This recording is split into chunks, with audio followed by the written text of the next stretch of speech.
Hey guys, welcome back to biology, and we are currently in starting unit 4. So,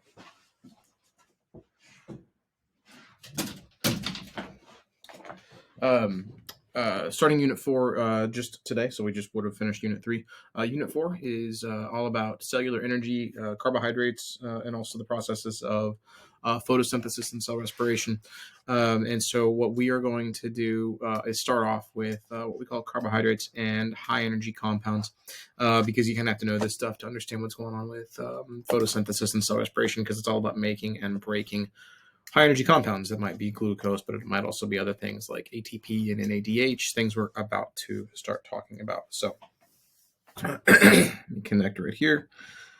All right, so we've talked a little bit already about glucose, just to remind you all kind of what we had covered, or carbohydrates, I guess. So if we wanted to just define carbohydrates, well, we get them, from foods like fruits and vegetables and grains, and we turn grains into breads and pastas and all that kind of stuff. But carbohydrates are in a whole bunch of our foods. We've looked at the nutrient labels, all that kind of stuff. If we wanted another name for carbohydrates, the best one would probably be sugars, right? That doesn't mean that they all taste sweet. That is not what that means. It basically just means carbohydrates are sugars. We have terms that you've already heard, like simple sugars and complex sugars, things like that we'll be talking about today. But carbohydrates would be sugars and other saccharides. There's a vocabulary word that provide a cell with a rapid source of energy. Okay, we're going to see lots of drawings of hexagons to represent them. I'll explain what that means. But that doesn't mean that the only function that carbohydrates and sugars have is has to do with energy.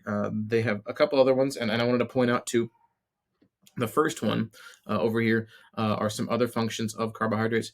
The first one is that when you talk about cell walls, we've talked about plant cell walls, and we haven't really talked about fungi cell walls, but they do have a cell wall around their cells. There is a certain carbohydrate that makes up those cell walls. The one in plants is known as cellulose, and that is a really important one. You have heard it called fiber on a nutrient label, and so we'll talk briefly about that. We're not going to talk about the fungi one, but that one is a different carbohydrate known as chitin in fungi cell walls, and so it's actually a similar compound to what makes up like crab shells and bug shells and stuff like that. So, all right, so and another function of carbohydrates has to do with the cell membrane. Since we just left behind the cell membrane and moved on past lipids and cell transport, you probably saw, and I kind of left this off, you probably saw a lot of the cell drawings of cell membranes that had all these hexagons on the outside. Well, those were one of two things. They were either glycolipids, if they were a sugar attached to a lipid, or glycoproteins if they were a sugar attached to a protein. So you can see here we have a glycolipid. It is this branching group of hexagons attached to a lipid. And here we have a glycoprotein because it is a sugar attached to a protein. So these are involved in cellular recognition. It's how cells know what other cells are, what they're doing. Think of immune cells and recognizing, which cells are you and which cells are not you, so they know which cells to try to get rid of and which cells to leave alone, because we don't need our immune cells attacking and destroying our own cells. So a lot of that is done with different shapes and different branching patterns of these glycolipids and glycoproteins. So they're not just about energy, they have a few other functions. All right. So that was a little bit of review, I think. And so let's get into the beginning of carbohydrates. When we start with carbohydrates, we got to start off with monomers and polymers, and specifically monomers here. So monosaccharides, if you guys remember this, they combine by dehydration synthesis to make polysaccharides. So I want to go over two different glucose monomers first. Okay, the first one, I'm going to draw it complex, and you guys are as well. And then eventually we will say, hey, let's just do this the simpler way. And so glucose with the formula of C6H12O6. I need to make that a little bit smaller. All right, if we wanted to draw glucose, it would have an oxygen right here. And then it would have a carbon and a carbon and a carbon and a carbon and a carbon, making a six-sided ring, and then a carbon right here. So there's our six carbons. Remember how many bonds carbon makes? It's always 4, so we got to start adding in a few extra things.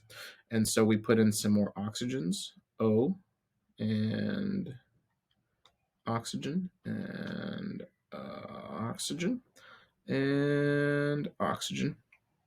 And so now we have 1, 2, 3, 4, 5. We're also going to put an oxygen over here, right there, 6. So now we have C6 and O6. Now we got to start adding in our hydrogens. Each one of these oxygens, because oxygen makes 2 bonds, has its own hydrogen like that. And the last thing to add is the extra hydrogens to complete the 4 bonds that oxygen is, or that carbon is going to need. So we get a hydrogen here and a hydrogen here. We're drawing into the ring. It's not actually a flat ring. It's actually a bent boat shape, but like on a 2-dimensional thing. And this is how it has to get drawn. And here, and then up here we get 2 more H and H. All right. That's glucose, right? That is at least one way of illustrating glucose. That is C6H12O6. That is not necessary to do again. So when we do this in the future, we're going to do this. We put a little oxygen in there just to remind us. You don't really have to if you're doing the shorthand. So that would be glucose. Okay, those are the same thing right there.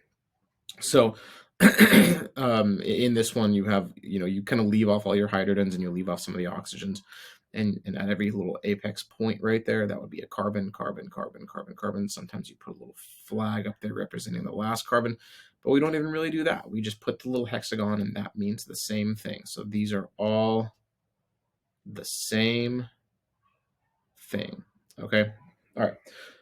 But there's other monomers, right? This is one glucose monomer. There's other ones. There's things like fructose, which is also C6H12O6, right? That didn't make a lot of sense because it's got the same formula, but it's got a different shape, right? So if you think about like your right and your left hand, they both have 5 fingers, but they don't really like match up, right? This one has a thumb on this side, this one has a thumb on this side.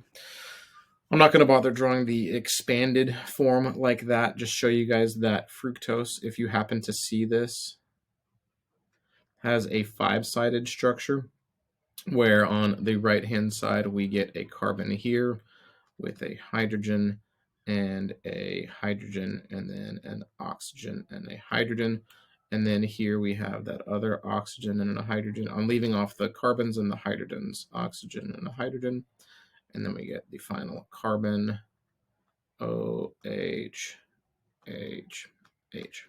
All right. So this is fructose. You might have heard that in high fructose corn syrup, which is something that is in a lot of the foods that we eat, and a lot of people try to avoid it. It's fruit sugar. It is one of the sugars that is present in fruit and a lot of vegetables, and you can really cheaply get it out and kind of concentrate it, and you can you just use it to sweeten things, right, like sodas. All right, so those are monomers, right? So let's start putting those together. And by the way, this one is just drawn like that, right? Those are the same thing. That's the same thing, and that's the same thing. So 2 different glucose monomers. Well, we could start putting these things together, right? And we would get disaccharides, right? And so we could call these over here. And we're going to do this with the plastic models. We might have something like sucrose or table sugar. This is what you have at home. Comes in bags from the grocery store. You can't usually buy glucose at the grocery store because most plants actually don't keep it like that. It's kind of hard to get. They tend to make sucrose with it. And so if we wanted to draw sucrose, well, it has that oxygen. And then we're going to link them together. Remember, that's the dehydration synthesis, and I'm not going to show that, but we'll do it in class with a lab. And so this is glucose plus fructose, right? So the sugar that we buy at the store is a disaccharide of glucose and fructose, right? And so that's what we buy. Okay, so there's other ones that you have heard from me, like lactose. And so lactose would, of course, be the sugar that is present in milk. Remember, milk has all the biomolecules. It's got fat, it's got protein, it's got sugar in it because the growing mammal baby has to get all of those. Well, lactose would be a disaccharide of, we'll put the oxygen there. So this looks like it's glucose and glucose. It's actually not, because this one over here, it is. So the one on the left is glucose, but all that's happened on the one on the right is one of these has flipped shape, flipped, so now the oxygen is like pointing up, and so that has a different name, galactose, right? So it's the same thing. All right, and finally we have one last one just to show you that there are a lot more. If you go to the store, you can sometimes find maltose, which is just a disaccharide of. Oh, that's not a very good hexagon. It is a disaccharide of glucose and glucose right there. So there's a whole bunch more of these as well, but you can see how you can take a bunch of different of your monomers or monosaccharides, and you can start linking them together into disaccharides, and these would be simple sugars, right? This tastes sweet. This tastes sweet. This tastes sweet. This tastes sweet. This tastes sweet, because we recognize all of those as the sweet flavor. The ones on the next page are not simple sugars, and they do not taste sweet to us. They are complex sugars. So let's do that. So we can call them complex carbohydrates, complex sugars. We can also call them polysaccharides, right? So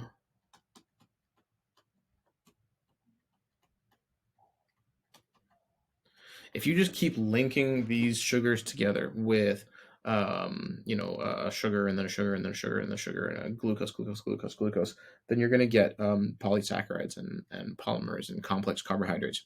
So the first one, and you don't have to draw all of these, the first one you can see, well, there's glucose, there's glucose, there's glucose, there's glucose, there's glucose, all the way along. This is called cellulose.